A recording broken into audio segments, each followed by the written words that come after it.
Good morning, everyone. Welcome to my channel, Vasudha's Voice. Welcome to one more Sunday morning discussion. So, as you all know, ನಾವೆಲ್ಲರೂ stories that has shape my life ಅನ್ನೋ ಸೀರೀಸನ್ನ ನೋಡ್ತಾ ಇದ್ದೀವಿ. ಇವತ್ತು ನಾನು ಹೇಳ್ತಿರೋ story it's a very special story. This story is about someone who I know personally. ಈ story Allison ಕಾರ್ಡೆರೋದು. ಆಲಿಸನ್ ಕಾರ್ಡೆರೋ ಅನ್ನೋ ಹುಡುಗಿನ ನಾನು ಜಾನ್ವರಿ 2022ನಲ್ಲಿ ಮೀಟ್ ಮಾಡಿದೆ. ಅವಳು ಆ್ಯಕ್ಚುಲಿ ನಾನು ಕೆಲಸ ಮಾಡ್ತಿದ್ದು ರೀಸೆಟ್ಲ್ಮೆಂಟ್ ಏಜೆನ್ಸಿನಲ್ಲೇ ಕೆಲಸ ಮಾಡೋಕ್ಕೆ ಬಂದಳು. ಸೊ ನನ್ನ ಮ್ಯಾನೇಜರ್ ಬಂದ್ಬಿಟ್ಟು ಅವಳನ್ನ ಇಂಟ್ರಡ್ಯೂಸ್ ಮಾಡಿಕೊಟ್ರು. ಇವಳ ಹೆಸರು ಆಲಿಸನ್, ಇವಳು ಇವತ್ತಿಂದ ಶುರು ಮಾಡ್ತಿದ್ದಾಳೆ ಕೆಲಸ ಅಂತ. ನಾನು ಮಾಡ್ತಿರೋ ಡಿಪಾರ್ಟ್ಮೆಂಟಲ್ಲೇ ಇದ್ಲು. Very hard working girl, young girl, very hard working. ಈ ಥರ ರೆಫ್ಯೂಜೀಸು, ಅಸೈಲಮ್ ಸೀಕರ್ಸ್ ವಿಷಯ ಬಂದಾಗ she would go beyond her limits to help them. ತುಂಬ ಹೆಲ್ಪ್ ಮಾಡೋಳು. ಒಂದೊಂದು ಸಲ ಅನ್ನಿಸ್ತಿತ್ತು, ಎಷ್ಟು ಹೆಲ್ಪ್ ಮಾಡ್ತಾಳಲ್ಲ ಈ ಹುಡುಗಿ ಅಂದ್ಬಿಟ್ಟು. ಅವ್ರಿಗೆ ಏನು ಬೇಕೋ ಮನೆಯಿಂದ ಎಷ್ಟೊಂದು ಸಲ ಊಟ ಎಲ್ಲ ಅಡುಗೆ ಎಲ್ಲ ಮಾಡ್ಕೊಂಡು ತಂದ್ಕೊಡೋಳು. So we were all busy. ನನಗೆ ಅವಳ ಜೊತೆ ಕೂತ್ಕೊಂಡು ನಿಧಾನಕ್ಕೆ ಮಾತಾಡೋ ಚಾನ್ಸಸ್ ಸಿಕ್ಕಿರಲಿಲ್ಲ. So we were busy. ಒಂದು ದಿನ ಏನಾಯಿತು, ಐ ಸ್ಟಿಲ್ ರಿಮೆಂಬರ್, ಒಂದು afternoon, it was a Wednesday afternoon. ನಮಗೆ ಸ್ಟಾರಮ್ ವಾಚ್ ಇತ್ತು. ಇಲ್ಲಿ ದೊಡ್ಡದೊಂದು ಮಳೆ, ಗಾಳಿ ಆ ಥರದ್ದೆಲ್ಲ ಬರ್ತಿತ್ತು. ಸೊ ಅದಾದಾಗ ಇವಳು ಆಲಿಸನ್ನು ತುಂಬ she was very uncomfortable. So initially I thought ಮಳೆ ಮೋಡ ಅದೆಲ್ಲ ಬಂದಾಗ ತುಂಬ ಜನಕ್ಕೆ ಹೆಂಗಪ್ಪ ಮನೆಗೆ ವಾಪಸ್ ಹೋಗೋದು ಅದೆಲ್ಲ ಕನ್ಸರ್ನ್ ಇರುತ್ತೆ. ಇಟ್ಸ್ ಬಿಕಾಸ್ ಆಫ್ ದ್ಯಾಟ್ ಅಂತ. But I could see it's more than that. She was very agitated, she was restless, ಎಲ್ಲ ಮಾಡ್ತಾಯಿದ್ಲು. ನಾನು ಕರೆದ್ಬಿಟ್ಟು ಕೇಳಿದೆ, ಆಲಿಸನ್ ಆರ್ ಯು ಓಕೆ, ಏನಾಗ್ತಿದೆ ನಿಮಗೆ ಅಂತ ಕೇಳಿದೆ. ಆವಾಗ ಆಲಿಸನ್ನು she opened up and she told me her story for the first time. And ಆ story has really impacted me. And ಈ ಥರ ಸ್ಟೋರೀಸ್ನ ನಾನು ಬರೀ ಮೂವೀಸಲ್ಲಿ ನೋಡ್ತಾ ಇದ್ದೆ. For the first time I got to hear it from someone who has gone through that. Allison Cordero El Salvador ಅನ್ನೋ ಒಂದು ದೇಶದವಳು. ಎಲ್ ಸಾಲ್ವಡೋರ್ ಅನ್ನೋ ದೇಶ ಒಂದು ಸಣ್ಣ ದೇಶ ಸೆಂಟ್ರಲ್ ಅಮೇರಿಕಾದಲ್ಲಿ. ಅದರ ಆ ಕಡೆ ಪಕ್ಕ ಹಾಂಡರಸ್ ಅನ್ನೋ ದೇಶ, ಈ ಕಡೆ ಪಕ್ಕ ಗ್ವಾಟಿಮಾಲಾ ಅನ್ನೋ ದೇಶ. ಗ್ವಾಟಿಮಾಲದ ಪಕ್ಕ ಮೆಕ್ಸಿಕೋ ಬರುತ್ತೆ, ಮೆಕ್ಸಿಕೋ ಮೇಲೆ ಅಮೇರಿಕಾ ಬರುತ್ತೆ.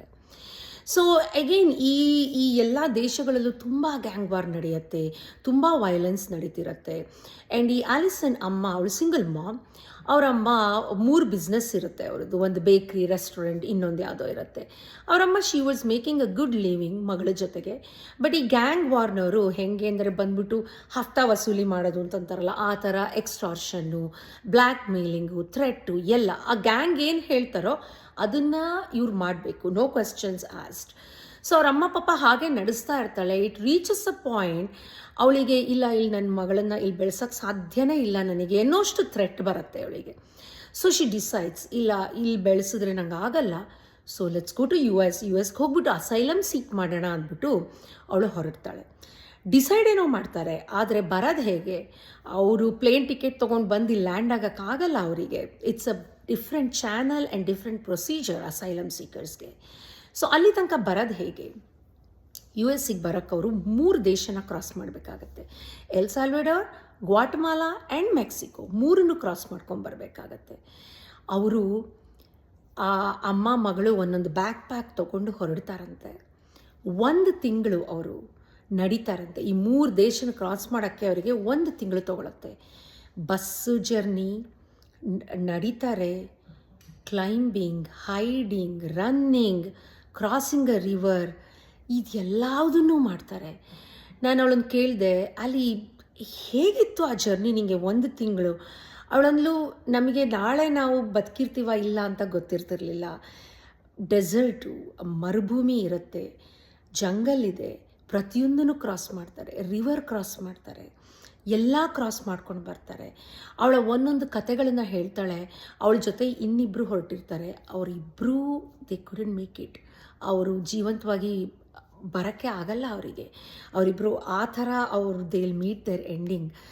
ಅದು I don't want to go into details, but it was like truth is stranger than fiction ಅಂತಾರೆ. ನನಗೆ ಇದನ್ನೆಲ್ಲ ಕೇಳ್ತಿದ್ದಾಗ ಹೀಗೂ ಆಗ್ತಿದೆಯಾ? ಆ್ಯಂಡ್ ನೀವು ಹೇಗೆ ಅದನ್ನು ಮಾರನೇ ದಿನ ಎದ್ಬಿಟ್ಟು ನಮಗೆ ಈ ಜರ್ನಿ ಮಾಡೋಕ್ಕಾಗತ್ತೋ ಆಗಲ್ವೋ ಅನ್ನೋದೇ ಗ್ಯಾರಂಟಿ ಇಲ್ಲ. ವಾಟ್ ಕೆಪ್ಟ್ ಯು ಗೋಯಿಂಗ್ ಅಂತ ಕೇಳಿದೆ ಅವಳಿಗೆ. ಅವಳಂತಾಳೆ, ನಾನು ನಮ್ಮಮ್ಮ ಇಬ್ಬರು ತುಂಬ ದೇವ್ರನ್ನ ನಂಬ್ತೀವಿ. ನಾವು ದಿನಾ ಬೆಳಗ್ಗೆ ಹೊರಡೋಕ್ಕೂ ಮುಂಚೆ ದೇವರಿಗೆ ನಮಸ್ಕಾರ ಮಾಡಿಕೊಂಡು ಪ್ರೇ ಮಾಡಿಕೊಂಡು ಹೊರಡ್ತಿದ್ವಿ. ಮಧ್ಯದಲ್ಲಿ ಎಷ್ಟೇ ಕಷ್ಟ ಆದ್ರೂ ನಾವು ಇಬ್ಬರು ಒಬ್ರ ಕೈ ಒಬ್ಬರು ಹಿಡ್ಕೊಂಡು ನಾನ್ ಸ್ಟಾಪ್ ನಾವು ಜಪ ಅಂತ ಅಂತೀವಲ್ಲ ಆ ಥರ ಅವರು ದೇವ್ರ ನಾಮ ಹೇಳ್ಕೊತಾನೇ ಬರ್ತಾ ಇದ್ರಂತೆ. ಕೆಲವೊಂದು ಕಂಟ್ರಿನಲ್ಲಿ ಅವಳು ಹೇಳ್ತಾಳೆ, ಅವ್ರದ್ದು ಒಂಥರ ಶೆಡ್ ಥರ ಇರುತ್ತೆ, ಅಲ್ಲಿ ಉಳ್ಕೊಂಡಿರ್ತಾರಂತೆ.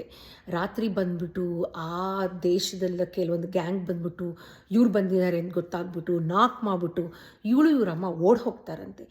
ಓಡ್ ಹೋದಾಗ ಒಂದು ಫೆನ್ಸ್ ಇರತ್ತಂತೆ. ಆ ಫೆನ್ಸು 10 ಅಡಿ ಫೆನ್ಸು. ಆ ಫೆನ್ಸನ್ನ ಕ್ರಾಸ್ ಮಾಡ್ತಾ ಬಾರ್ಬ್ಡ್ ವೈರ್ ಇರುತ್ತಲ್ಲ, ಅವ್ರ ಅಮ್ಮಂಗೆ ಇಲ್ಲಿ ಕಟ್ಟಾಗ್ಬಿಟ್ಟು ರಕ್ತ ಹರಿದು ಹೋಗ್ತಾ ಇರತ್ತಂತೆ ಪಾಪ. ಆದರೂ ಅದನ್ನು ಹಾಗೇ ಒಂದು ಬಟ್ಟೆನಲ್ಲಿ ಇದು ಮಾಡಿಕೊಂಡು 6 ಗಂಟೆಗಳ ಕಾಲ ವಾಕ್ ಮಾಡ್ತಾರಂತೆ. ಇದೆಲ್ಲ ಮುಗಿಸ್ಕೊಂಡ್ಬಿಟ್ಟು ಅವಳು US ಬಂದುಬಿಟ್ಟು ಅಸೈಲಮ್ ಸೀಕ್ ಮಾಡ್ತಾರೆ ಅವರ ಅಮ್ಮ ಎಲ್ಲ. ಅವ್ರಿಗೆ ರೀಸೆಂಟಾಗಿ ಅಸೈಲಮ್ಮು ಗ್ರ್ಯಾಂಟ್ ಆಯಿತು. ಸೊ ಈ ಸ್ಟೋರಿಯಿಂದ ನಾನು ಕಲ್ತಿರೋ ಪಾಠ ಏನು ಅಂತಂದರೆ, ನಾನು ಲಾಸ್ಟ್ ವೀಕ್ ಹೇಳ್ದಂಗೆ ಮೆಸರತ್ ಕಿದಾನೆ ಕತೆ ಹೇಳ್ದಂಗೆ, ಆ ತಾಯಿ ಅನ್ನೋದೊಂದು ಶಕ್ತಿ ಇದೆಯಲ್ಲ, ಆ ನಾರಿ ಅನ್ನೋದೊಂದು ಶಕ್ತಿ ಇದೆಯಲ್ಲ, ಅವಳು ಮನಸ್ಸು ಮಾಡಿದ್ರೆ ಏನು ಬೇಕಾದರೂ ಮಾಡ್ತಾಳೆ ಅವಳು ಅಂತ. ಅವ್ರೇನಾದರೂ ಅಲ್ಲೇ ಇರೋ ಪ್ಲ್ಯಾನ್ ಮಾಡಿದ್ದಿದ್ರೆ ಎಲ್ ಸಾಲ್ವಡೋರಲ್ಲಿ ಇವತ್ತಿಗೆ ಆಲಿ ಅಂತಿದ್ಲು, ನಾನು ಬದುಕಿರ್ತಿದ್ನೋ ಇಲ್ಲೋ ನಂಗೆ ಗೊತ್ತಿಲ್ಲ, ಅಷ್ಟು ಗ್ಯಾಂಗ್ ವಾರ್ ಆಗ್ತಿತ್ತು ಅಂತ. ಇಲ್ಲಿಗೆ ಬಂದು ಅವಳು ಆಲಿ ಡಿಸೈಡ್ ಮಾಡ್ತಾಳೆ, ನಾನು ರೀಸೆಟಲ್ಮೆಂಟ್ ಏಜೆನ್ಸಿನಲ್ಲೇ ಕೆಲಸ ಮಾಡ್ತೀನಿ. ಯಾಕೆಂದರೆ ನನಗೆ ಗೊತ್ತು ಏನೇನು ಅನುಭವಿಸ್ತೀವಿ ನಾವು ರೆಫ್ಯೂಜೀಸು ಅಸೈಲಮ್ ಸೀಕರ್ಸು ಅಂದ್ಬಿಟ್ಟು. ಅವಳು ಅಲ್ಲೇ ಕೆಲಸ ಶುರು ಮಾಡ್ತಾಳೆ. As I said before, she goes beyond her means to help everyone. ಯಾವ ದೇಶದವ್ರಾದ್ರೂ ಆಗಲಿ, ಅವಳಂದ್ಲು ಇಟ್ ರಿಯಲಿ ಡಸಂಟ್ ಮ್ಯಾಟರ್ ನನಗೆ ಅವ್ರು ಯಾವ ದೇಶದಿಂದನಾದರೂ ಬಂದಿರಲಿ, I want to help them whenever I can, however I can, however long I can, wherever I can ಅನ್ನೋದು ಅವಳದ್ದು ಮಂತ್ರ. ಸೊ ನನ್ನ ಕೈಯಲ್ಲಿ ಏನೇನಾಗತ್ತೋ, ಯಾವಾಗ ಆಗುತ್ತೋ, ಎಷ್ಟು ದಿನ ಆಗುತ್ತೋ, ಎಷ್ಟಾಗತ್ತೋ ನಾನು ಹೆಲ್ಪ್ ಮಾಡ್ತೀನಿ. ಅವಳು ಯಾವಾಗಲೂ ಅಂತಾಳೆ, this whole world is one family ಅಂತ. ಅವಳಿಗೆ ಗೊತ್ತಿಲ್ಲದೇ ಅವಳು ವಸುದೈವ ಕುಟುಂಬಂ ಅನ್ನೋ ಕಾನ್ಸೆಪ್ಟನ್ನು ಎಷ್ಟು ಚೆನ್ನಾಗಿ ರೂಪಿಸ್ಕೊಂಡಿದ್ದಾಳೆ. ಇವತ್ತು ಆಲಿ, ಅವಳಿಗೊಂದು ಮಗು ಇದೆ. And her hope, Har resilience, her positivity and optimism, ಎಲ್ಲವೂ ನನಗೆ it gives me so much courage.